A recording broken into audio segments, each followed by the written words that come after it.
Hello everyone and welcome to this video. Today I am going to show you how to play nuclear chess. Now this is a version of chess that I made myself and has taken me a few weeks to do so. So let's start off with the simplest to understand. This here in chess is known as the knight. Now, in nuclear chess, I've given all of the different pieces different names. So, in nuclear chess, this is called the Special Forces unit. Now, this has exactly the same movement as a knight in chess. So, you can move it in an L shape.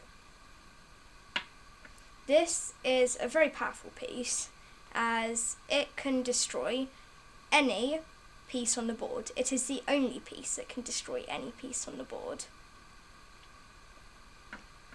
Now, this in nuclear chess is known as the defender. This has different moves to the pawn in chess, however. It can move in any direction and it can only take if the piece is in front or behind it. So say we're here, I take like that, or I take like that. Now this isn't only just that. This is the piece that keeps all of the other pieces from being bombed by the bomb or the god bomb. If a bomb is to be sent to this square here, for example, because there is a defender around that square, including the diagonals, it is rendered useless and has to be discarded. The defenders, if a cyber attack agent is to attack it, then you have to get a checker of the opposite colour and put it under that defender. The defender can then not do anything. It cannot move, it cannot take, and it cannot protect from airstrikes.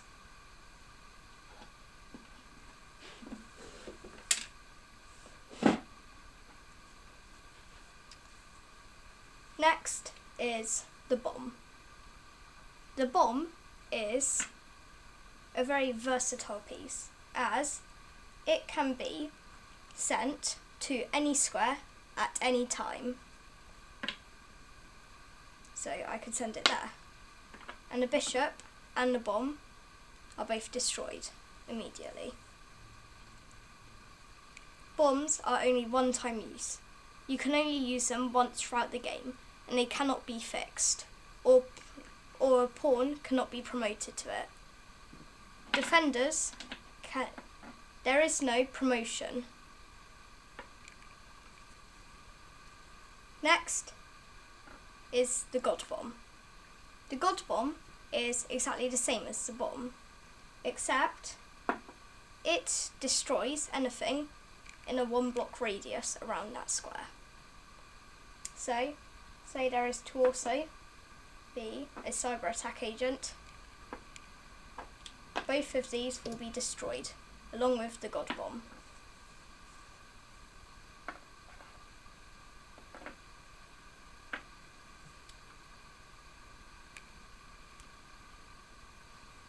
Also, the bomb only destroys one square. So, say there's the cyber attack agent there, it'll only destroy the god bomb. Right, next. Next, I'll talk about the boss. The boss has exactly the same movements as the king in chess. So, it moves in any direction, only one square at a time. However, if a boss is to be destroyed, so is the entire arsenal of bombs and god bombs.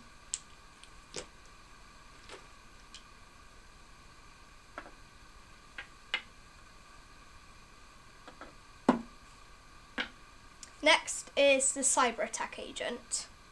The cyber attack agent has exactly the same moves as the bishop in chess. It moves diagonally as many squares as it wants. The cyber attack agent has one ability that is reasonably powerful. It can hack the defenders. To hack a defender, you pick up the cyber attack agent, tap the defender that you want to hack, and place it back to its own square. You then put a checker of the opposite colour underneath the defender, as I've already said.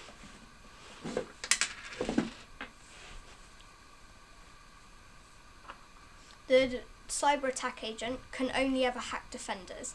It cannot hack any other piece. The last piece to talk about is the engineer. The engineer is another very powerful piece, but not in the way you would think.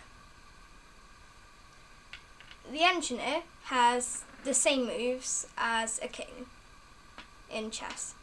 It moves in any direction, one block. However, it has a special ability.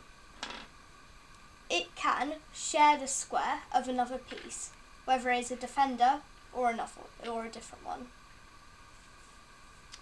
The role of the engineer is to fix defenders if they have been hacked. To fix a defender that has been hacked, you bring the engineer onto the same square and remove the checker. A defender cannot be hacked if the engineer is on the same square as the defender in question.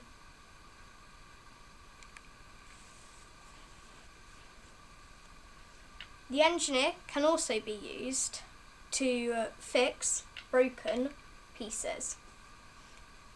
If I was to say I caught a cyber attack agent and the opponent caught my special forces unit, we could do a trade like that.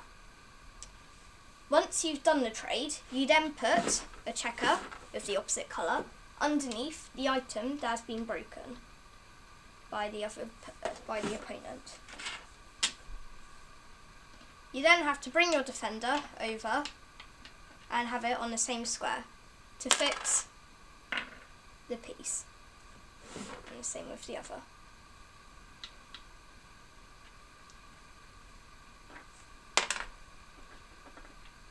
To win a game of nuclear chess, you have to eliminate the opponent's entire team.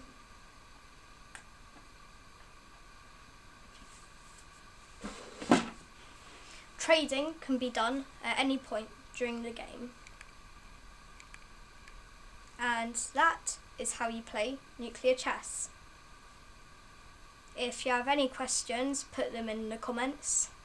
And that will be it for today. Goodbye.